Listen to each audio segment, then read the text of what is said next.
finalement, on s'est retrouvé avec une liste de 268 Mauriciens qui se trouveraient en Chine. On avait fait savoir à tous les Mauriciens qui sont en Chine de leur dire quel était leur désidérata concernant le rapatriement. Et il y a 52 qui ont demandé à être rapatriés. Alors le gouvernement a pris some policy decisions. Donc nous avons choisi un cut-off date, c'est le 20.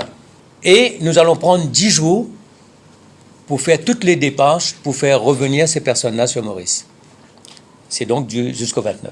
Le Conseil des ministres a créé plusieurs conditions et plusieurs catégories. Première catégorie, tous les boursiers du gouvernement mauricien qui étudient en Chine.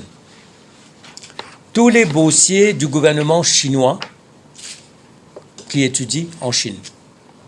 Ça fait une catégorie. Cette catégorie-là sera rapatriée par les autorités mauriciennes aux frais de l'État. Dans cette catégorie, on va mettre aussi tous les officiers de la fonction publique ou des institutions publiques qui sont partis en Chine pour un stage ou pour une formation. À cette catégorie-là, on ajoute également tous ceux qui sont partis officiellement sur l'offre du gouvernement chinois. Maintenant, il y a tous les étudiants qui sont partis en Chine par eux-mêmes. On va leur faciliter le rapatriement. On demande à leurs parents de prendre contact avec ces cellules de crise. Et là, les parents doivent prendre une obligation concernant les frais. Troisième catégorie maintenant, tous les Mauriciens qui sont en Chine, pour une raison ou une autre, pour affaires, pour voyage, pour le tourisme, ou encore qui sont installés en Chine. On va les aider à leur rapatriement, à leurs frais. Donc on avait mis un budget de 10 millions. On avait déjà mis ce budget-là pour quand on a commencé avec Wuhan. Mais là aussi, je voulais remercier qu'à titre gracieux, tout nous a été offert par le gouvernement français, sauf le retour, le trajet entre la France et Maurice. Pour les autres cas, ils devront être payés par, disons, par les parents ou par eux-mêmes. Combien est-ce qu'ils doivent prévoir comme si pour... On a compté en moyenne 50 000 roupies.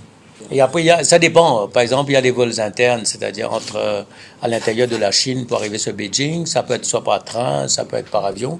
Mais nous avons compté entre 50 et 60 000. Si vous n'avez pas fait savoir jusqu'au 20, ça veut dire que vous n'avez pas l'intention de retourner sur Maurice.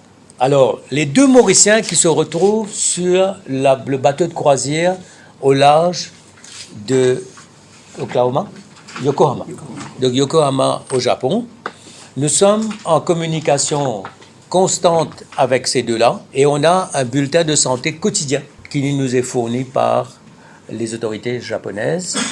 Et aux dernières nouvelles, aujourd'hui, ils sont en bonne santé. Si il y a un airlifting operation, nous allons nous battre justement pour mettre nos deux Mauriciens là-dessus, bien sûr.